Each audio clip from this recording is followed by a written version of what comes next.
बड़ा राज्य था जिसका राजा बहुत ही शक्तिशाली और दयालु था। लेकिन वो बूढ़ा हो चुका था। उसकी 7 रानियां और एक बेटी थी जो बहुत ही सुंदर और होशियार थी, लेकिन उसकी शादी नहीं हो रही थी, जिस वजह से राजा बहुत ही चिंतित रहता था। मेरी बेटी अब जवान हो गई है। उसके अलावा मेरी कोई संतान भी नहीं है। अगर उसकी शादी नहीं हुई तो मेरे मरने के बाद मेरे राज्य का क्या होगा? कौन मेरा राजपाट संभालेगा? महाराज, आज रूपवती ने एक और लड़के को भगा दिया।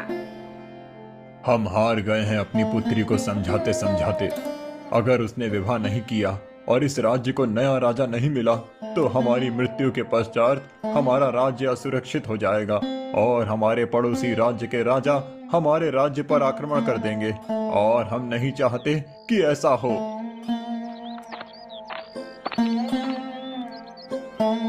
पिताजी, जब तक मुझे योग्य वर नहीं मिलेगा मैं विवाह नहीं करूंगी। राजा जब बहुत परेशान होता था तो शिकार करने जंगल जाया करता था।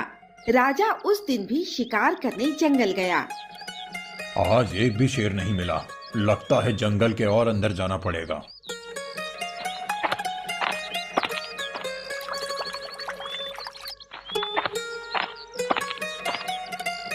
इस घने और खतरनाक जंगल में ये सुंदर कन्या क्या कर रही है? राजा उस लड़की की नीली आंखों और सुंदरता पर मोहित हो जाता है और उसका पीछा करने लगता है।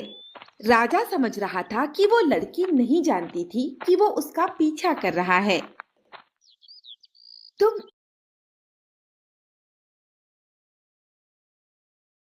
तुम कौन हो और मेरा पीछा क्यों कर रहे हो?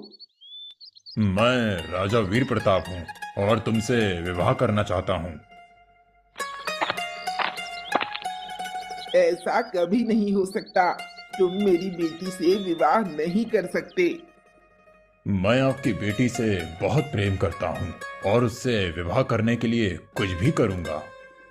ठीक है, तुम अपनी 7 रानियों और बेटी को बंदी बनाकर मेरे पास छोड़ दो। उसके बाद तुम मेरी बेटी से विवाह कर सकते हो। ठीक है, मैं ऐसा ही करूँगा। दोनों माँ बेटी जादूगरनियां थीं।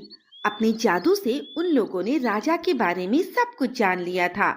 राजा अप्सरा के वश में था, इसीलिए उसने उस बूढ़ी औरत की बातों में आकर अपनी पत्नियों और बेटी को बंदी बनाकर उसके पास ले गया। ना जाने महाराज ने हमें किस जुर्म की सजा दी है। कितने दिन बीत गए इस बंदी गृह में, न जाने हम यहाँ से कब आजाद होंगे। ये बूढ़ी औरत तो हमें पेट भर के खाने को भी नहीं देती। हाँ, ऐसा ही रहा तो हम बहुत जल्द ही भूखे मर जाएंगे। ऐसा कुछ नहीं होगा, मैं आप सबको यहाँ से आजाद करवाऊंगी।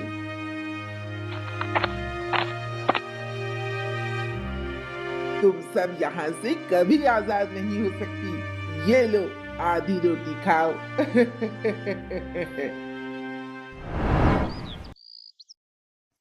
महाराज, जो भी हमारा विरोध करे और राज्य में घुसने की कोशिश करे उसे बंदी बना लिया जाए।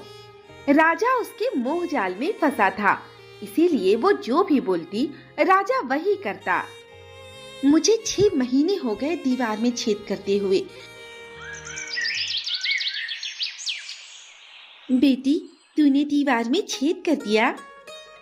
बस माँ, ये छेद इतना बड़ा हो जाए कि आप सब इस छेद से बाहर निकल सको। नहीं बेटी, सूरज निकलने वाला है। सूरज निकलते ही वो बूढ़ी औरत यहाँ आएगी और अगर उसने तुझे दीवार में छेद करते देख लिया तो हम में से कोई आजाद नहीं हो पाएगा। तू हम सब में सबसे दुबली है, इसीलिए तू सिर्फ इतना बड़ा छेद कर कि तू बाहर निकल सके। उसके बाद तू मदद लेकर आना और हमें भी आजाद कराना। ठीक है माँ। अब मैं क्या करूं? किससे मदद मांगूं? मुझे तो राजमहल तक जाने का रास्ता भी नहीं पता। रूपवती भागते भागते दूसरे राज्य पहुंच जाती है, जहां उसकी मुलाकात वहां के राजकुमार से होती है। मैं राजीव, और तुम कौन हो और यहाँ क्या कर रही हो? मैं 7 रानियों की एक बेटी राजकुमारी रूपवती हूँ। मेरी सभी माँओं को एक बूढ़ी औरत ने बंदी बना लिया है। मैं उन्हें आजाद कराने के लिए मदद मांगने आई हूँ। क्या तुम मेरी मदद करोगे? मैं एक शर्त पर तुम्हारी मदद करूंगा। तुम्हें मुझसे विवाह करना होगा। हाँ ठीक है, मैं अपनी माँओं को आजाद करवाने के लिए तुमसे विवाह करने के लिए तैयार हूँ, लेकिन मैं तुमसे विवाह तभी करूँगी जब तुम उन्हें आजाद करवाओगे। ठीक है, मुझे उस बूढ़ी औरत के पास ले चलो।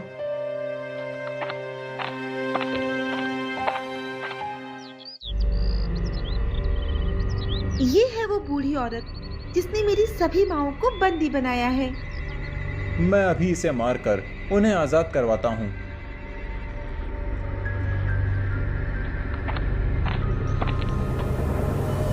तू कौन है और तू क्या चाहता है? जिन्हें तुमने बंदी बनाया है, मैं उन्हें छुड़ाने आया हूँ। तो तुझे वो राजकुमारी लेकर आई है। अब तू भी उन सब की तरह मेरे पास कैद रहेगा। ये सब देखकर रूपवती बहुत ज्यादा डर गई और एक बार फिर से भागकर जंगल से बाहर निकल गई।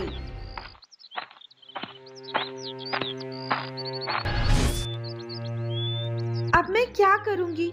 उस बूढ़ी औरत से छूटी तो इन सैनिकों ने मुझे पकड़ लिया। मेरी वजह से वो राजकुमार भी उसकी कैद में है। वो सैनिक उसी राज्य के थे जो उसे उसके पिता के सामने ले जाते हैं। महाराज, ये लड़की हमारे राज्य की सीमा में घुसने की कोशिश कर रही थी। हम इसे बंदी बनाकर आपके सामने लाए हैं। इस लड़की को कैद खाने में डाल दो। पिताजी, मैं रूपवती, मैं आपकी बेटी हूँ। आपने मुझे पहचाना नहीं? मेरी कोई बेटी नहीं है, इसे ले जाओ यहाँ से।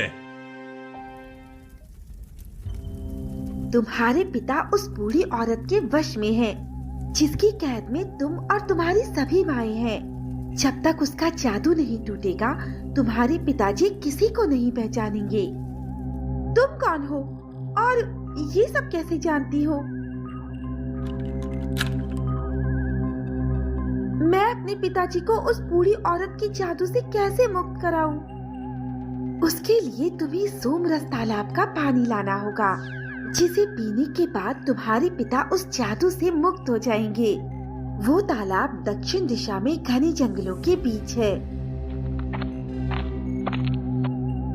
तू जा, वहाँ तेरी मौत तेरा इंतजार कर रही है। वहाँ कोई तालाब नहीं, बल्कि बहुत बड़ा राक्षस है जो तुझे कच्चा चबा जाएगा। ना जाने वो तालाब अभी और कितनी दूर है। मैं बहुत थक गई हूँ, थोड़ी देर आराम कर लेती हूँ।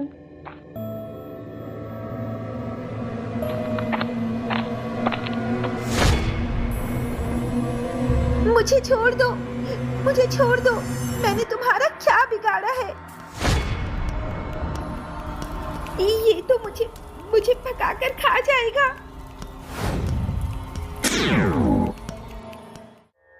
आपका बहुत बहुत धन्यवाद। आपने मुझे इस राक्षस से बचाया। आप कौन हो?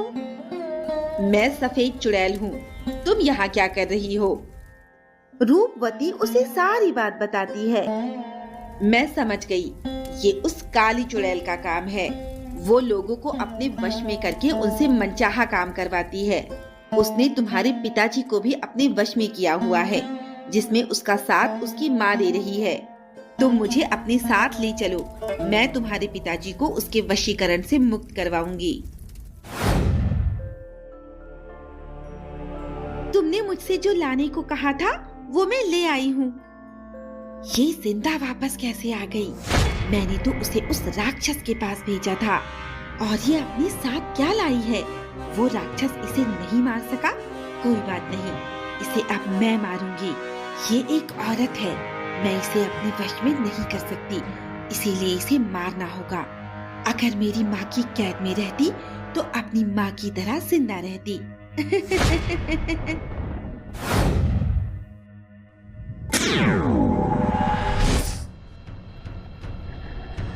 सफेद चुड़ैल, यही है वो जिसने मुझे वहाँ पर भेजा था। इन दोनों को पकड़ लो। हाँ, मुझे रस्सियों में किसने बांधा?